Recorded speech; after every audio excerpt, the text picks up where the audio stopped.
Assalamualaikum warahmatullahi wabarakatuh. Halo anak-anak, hari ini kita akan belajar tentang darah, susunan darah, fungsi darah, dan golongan darah. Tema 4, subtema 2.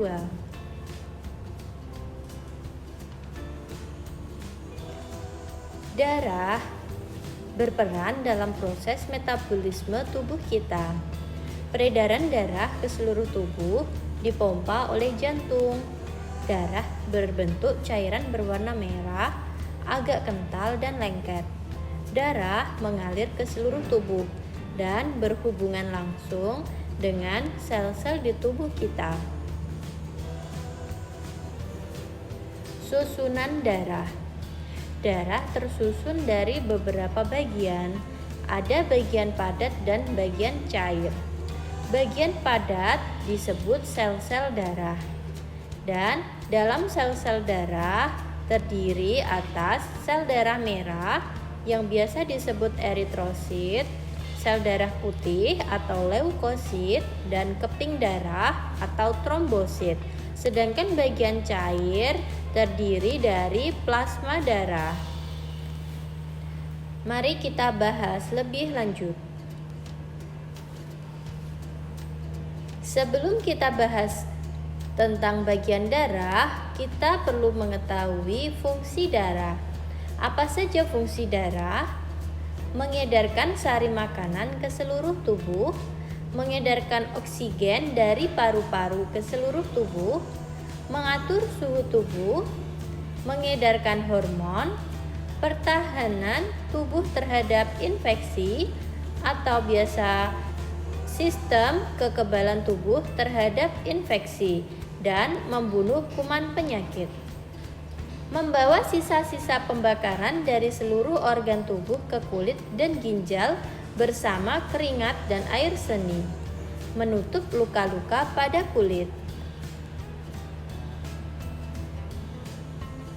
Kita bahas bagian darah mulai dari plasma darah. Lebih dari separuh darah mengandung plasma darah. Hampir 90% plasma darah adalah air. Zat yang terkandung dalam plasma darah adalah zat gula, protein, dan antibodi. Fungsi plasma darah antara lain mengangkut sari-sari makanan dari dinding usus halus ke seluruh tubuh, mengangkut oksigen dan karbon dioksida yang dihasilkan dari proses pengubahan sari makanan ke paru-paru yang dikeluarkan melalui alat pernafasan, memelihara keseimbangan air, asam, dan basa di tubuh, menghasilkan zat kekebalan tubuh pada penyakit atau antibodi. Untuk gambar sel darah bisa kita lihat pada gambar di samping. Sel darah. Sel darah merah. Fungsinya sebagai pengangkut oksigen. Untuk ciri-ciri sel darah merah, berbentuk pipih seperti cakram, cekung di tengah, dan tidak berinti. Dihasilkan oleh hati dan sumsum merah pada tulang pipih. Berwarna merah karena mengandung hemoglobin. Sel darah putih. Fungsi sel darah putih yaitu membunuh kuman penyakit yang masuk ke dalam darah dan tubuh. Ciri-cirinya, yang pertama, berbentuk tidak tetap karena selalu bergerak aktif, berwarna putih, punya inti, ukurannya lebih besar dari sel darah merah, dan dihasilkan oleh sumsum tulang limfa dan kelenjar getah bening. Keping darah. Fungsi keping darah yaitu membantu proses pembekuan darah untuk menutup luka. Ciri-ciri keping darah antara lain berbentuk tidak beraturan, tidak berinti, dan mudah pecah. Ukurannya sepertiga dari ukuran sel darah merah. Mengandung fibrinogen. Fibrinogen yang membantu proses pembekuan darah untuk menutup luka. Selanjutnya kita akan mempelajari tentang golongan darah. Orang yang menyumbangkan darahnya disebut pendonor darah. Transfusi adalah peristiwa masuknya darah ke dalam tubuh seseorang. Golongan darah AB disebut resipien universal, sedangkan golongan darah O disebut donor universal. Karl-Landsteiner menggolongkan darah menjadi 4 golongan. Apa saja? Silahkan simak tabel di bawah. Nah, pada tabel dijelaskan golongan darah dan darah dapat ditransfusi dan dapat menerima golongan darah apa saja. Untuk golongan darah A dapat ditransfusi golongan darah A dan AB, dan golongan darah A dapat menerima golongan darah A dan O. Golongan darah B dapat ditransfusi pada darah golongan darah B dan AB.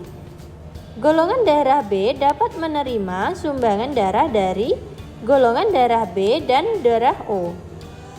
Golongan darah AB dapat ditransfusi oleh golongan darah AB dan dapat menerima semua golongan darah. Golongan darah O dapat ditransfusi oleh semua golongan darah, namun hanya dapat menerima sumbangan dari darah golongan O saja. Darah dalam tubuh ibarat air di sungai. Darah mengalir berbagai kebutuhan nutrisi dan mineral yang diperlukan oleh tubuh. Darah berfungsi untuk menjaga daya tahan tubuh. Darah mengoptimalkan fungsi otak. Peredaran darah berpengaruh pada kerja jantung. Semakin baik kondisi jantung, maka peredaran darah di dalam tubuh menjadi semakin baik. Tidak semua orang memiliki kondisi peredaran darah yang normal dan dapat berfungsi dengan baik. Nah, di sini dijelaskan penyebab penyakit yang berhubungan dengan peredaran darah. Ada faktor keturunan, obesitas atau kelebihan berat badan, pengaruh dan dampak dari penyakit kronis, gaya hidup tidak sehat, merokok dan mengkonsumsi alkohol. Penyakit yang berhubungan dengan peredaran darah manusia. Yang pertama, anemia. Anemia merupakan tidak optimalnya peredaran darah ke bagian-bagian tubuh dan organ tubuh tertentu.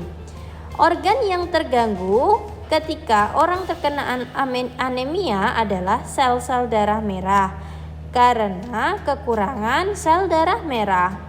Penyebab penyakit ini yaitu kekurangan sel darah merah, terutama unsur Hb di dalam tubuh, aktivitas yang berlebihan, dan kurang gizi dan mineral.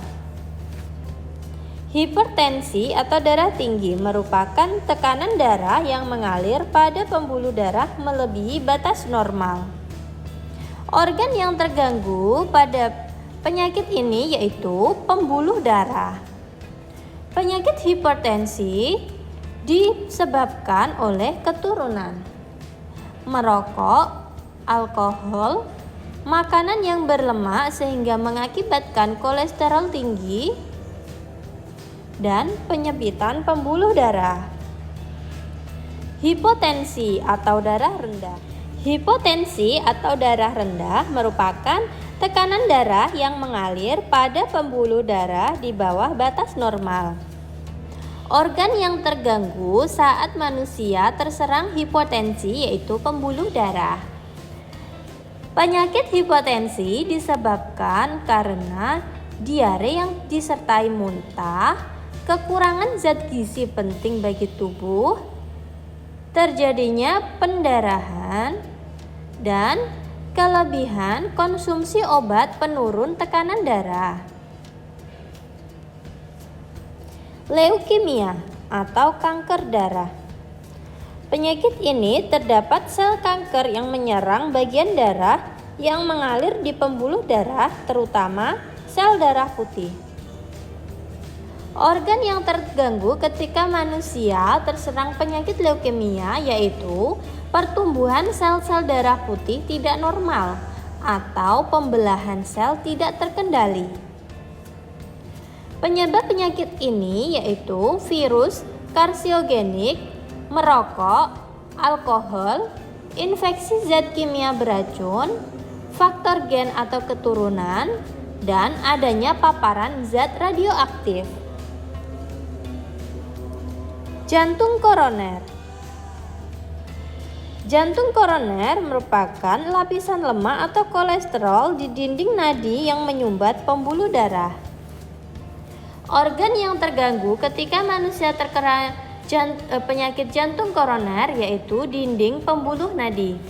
Penyebab penyakit ini yaitu pembuluh darah koroner mengalami penyumbatan atau pembuluh utama yang memasang darah ke jantung tersumbat.